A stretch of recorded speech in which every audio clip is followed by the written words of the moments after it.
Hello friends, स्वागत है आपका अपने यूट्यूब चैनल में एक नई वीडियो के साथ। तो इस वीडियो में हम बात करने जा रहे हैं आज के मुख्य अपडेट के बारे में। तो क्या कुछ नए मुख्य अपडेट निकल कर के आ रहे हैं, कौन सी नई भर्तियां निकल कर के आ रही हैं, तो जानेंगे इस वीडियो में। बने रहेगा वीडियो में अंत तक, पूरी जानकारी आप लोगों को इस वीडियो के माध्यम से देने वाले हैं। चैनल पर नए हैं तो चैनल को सब्सक्राइब कीजिएगा, वीडियो अच्छी लगती है तो एक लाइक और इसे ज़्यादा से ज़्यादा लोगों को शेयर साथ में ज़रूर कीजिएगा। तो अगर बात करें कला वर्ग अतिथि शिक्षक भर्ती के संबंध में, तो हाल में अतिथि शिक्षकों की कला वर्ग में भर्ती प्रक्रिया चली हुई थी, तो जिसके सापेक्ष से इनकी नियुक्तियां भी हुई हैं। लेकिन अभी भी उत्तराखंड में आप लोगों को देखने को ही मिलेगा कि कुमाऊं मंडल में शिक्षकों की काफ़ी कमी देखने को मिल रही है। तो कला वर्ग में खासकर जो पद हैं वो पूर्ण रूप से भरे नहीं गए हैं। तो ऐसे में कला वर्ग शिक्षक भर्ती जो अतिथि शिक्षकों की नई भर्ती है, इसके संबंध में भी चर्चा हम करने वाले हैं। क्या ये नई जो भर्ती है फिर से इसमें आएगी, या इसमें जो है इतने ही पदों पे जो है स्कूलों को संतुष्ट रहना पड़ेगा, इसके संबंध में जानेंगे। साथ ही साथ शिक्षकों के अंतरमंडलीय तबादले जो हैं फिलहाल के लिए टल चुके हैं, तो नए सत्र से अंतरमंडलीय तबादले करने की इसमें बात करी गई है, तो इस पर भी चर्चा करेंगे। और कुमाऊं मंडल में आप लोगों को देखने को ही मिल रहा है शिक्षकों का यहाँ पर टोटा पड़ा हुआ है।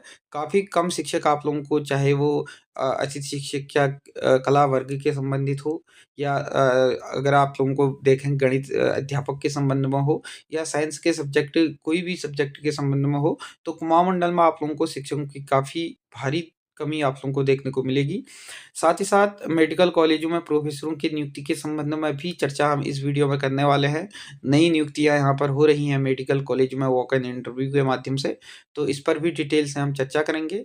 साथ ही साथ अल्टी शिक्षकों के जो एसओपी है उसमें बदलाव किया गया है, तो इस पर भी हम चर्चा करने वाले हैं। तो बने रहेगा वीडियो में अंत तक, पूरी जानकारी आप लोगों को इस वीडियो के माध्यम से देने वाले हैं। तो आज के न्यूज़पेपर आप लोग ने पढ़ लिए होंगे, नहीं पढ़े हैं तो रोज के newspaper Telegram channel Telegram group पे देखने को मिल जाते हैं।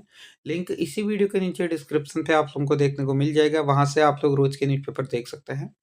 तो अगर बात करें कला वर्ग अतिथि शिक्षकों के संबंध में, तो कला वर्ग में बागेश्वर को मिले हैं केवल 4 शिक्षक, जिसमें से आप लोग देख पा रहे हैं 29 के सापेक्ष केवल 4 शिक्षक पहुँचे हैं काउंसलिंग में, और शिक्षकों के 100 जो 42 पद हैं अभी भी रिक्त पड़े हुए हैं। तो ऐसे में कला वर्ग में जो शिक्षकों की कमी है वो काफ़ी हद तक यहाँ पर देखने को मिल रही है। तो ऐसे में आप लोग देख ही पा रहे हैं राजकीय माध्यमिक विद्यालय में शिक्षकों की कमी को दूर करने के लिए शिक्षक भर्ती जो विभाग है शिक्षा विभाग के द्वारा अतिथि शिक्षकों की नियुक्ति के आदेश दिए थे।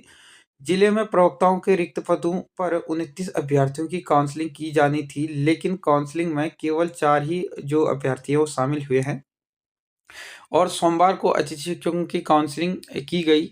और विभाग की ओर से जारी जो सूची है इसके अनुसार 29 जो अभ्यर्थी हैं इनको काउंसलिंग की जानी थी, यानी कि 29 अभ्यर्थियों की यहाँ पर काउंसलिंग की जानी थी, लेकिन विद्यालय को 29 के सापेक्ष केवल 4 ही यहाँ पे शिक्षक मिले हैं। और विभाग से मिली जानकारी के अनुसार रायका गरुड़ में लक्ष्मण सिंह, रायका बंतोली में प्रकाश चंद, रायका मंडल सेरा में जानकी कपकोटी, रायका असो में उषा आर्या की नियुक्ति बतौर अतिथि शिक्षक की गई है। यानी कि सिर्फ यहाँ पर आप लोगों को 4 ही अतिथि शिक्षक देखने को मिले थे काउंसलिंग में, जिसमें से इनकी नियुक्तियाँ की गई हैं। और अगर बात करें विद्यालयों को केवल भूगोल और अर्थशास्त्र के ही अतिथि शिक्षक मिल सके हैं।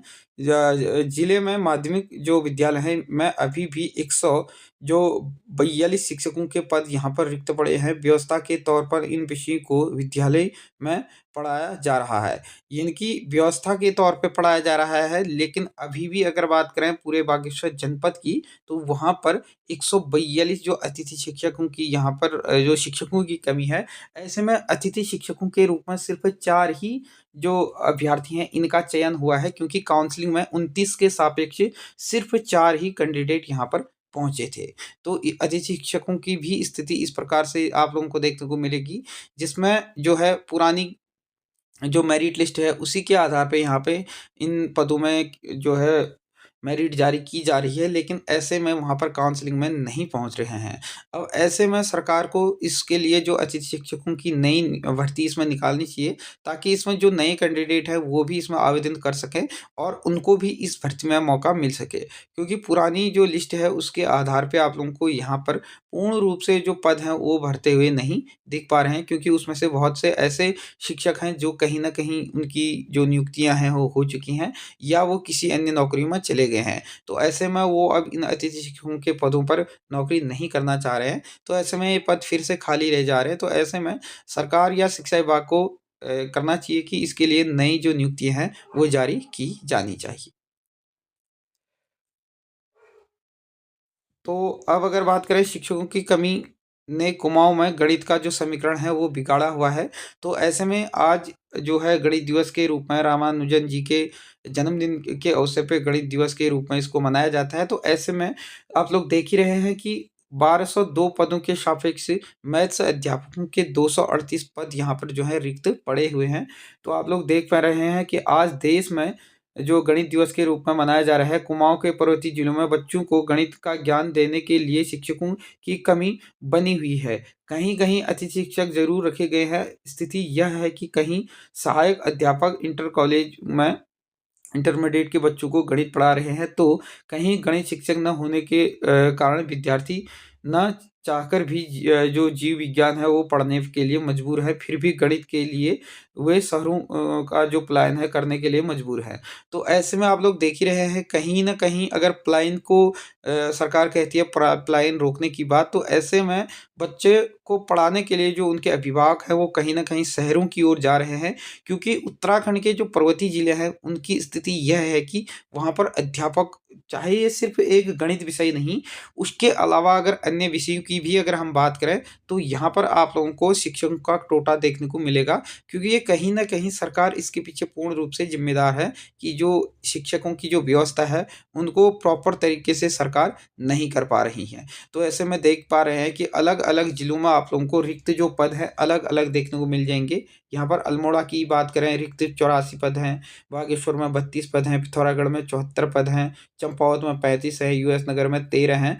कुल यहाँ पर दो आप लोग देख पा रहे हैं 238 पद 1202 पदों के सापेक्ष गणित के अभी भी रिक्त हैं। ऐसे में सरकार को ये कदम उठाना चाहिए कि जल्द से जल्द में इसमें इतनी जल्दी जो नियुक्तियाँ हैं वो नहीं हो पाती हैं। लेकिन सरकार को करना चाहिए कि यहाँ पर एक व्यवस्था के तौर पे अतिथि शिक्षकों को ही जब तक जो नियुक्तियाँ हैं, स्थायी नियुक्तियाँ ना हो जाए, तब तक यहाँ पर अतिथि शिक्षकों की फिर से नए दौर से यानी कि नई तरीके से भर्ती निकालनी चाहिए।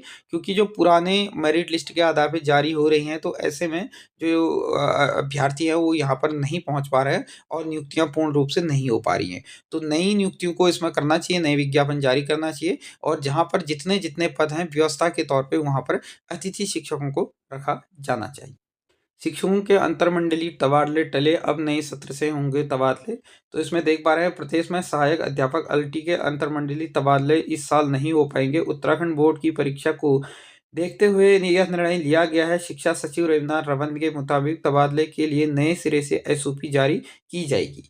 यानी कि अब इसमें जो अल्टी शिक्षक है इनके लिए नई जो एसओपी है इनकी जारी की जाएगी। उस नई एसओपी के आधार पे नए सत्र से यानी कि 2025-26 जो सत्र रहेगा, इससे इनकी जो होगी जो तबादला है अंतरमंडलीय वो करी जाएगी। इसमें जो शिक्षा विभाग है में सहायक अध्यापक अल्टी का जो मंडलीय कैडर है इसके इन शिक्षकों के मंडल के तहत तबादले हो रहे हैं। लेकिन पहली बार यह निर्णय लिया गया था कि इससे पूरे जो सेवा काल है में एक बार अंतरमंडलीय तबादला किया जाएगा और मंत्रिमंडल में इसकी मंजूरी जो है मिलने के बाद विभाग में जो शिक्षकों के आवेदन मांगे गए थे उसके मुताबिक यहाँ पर तबादले में जो एसओपी है भी इसके लिए जारी की गई थी। लेकिन फिर से इसमें जो है इस साल अंतरमंडलीय जो तबादले हैं उनको रोक दिया गया है। कारण ये बताया जा रहा है कि अब जल्द ही आप लोगों को फरवरी से जो बोर्ड के पेपर हैं वो देखने को मिलेंगे। इसके तहत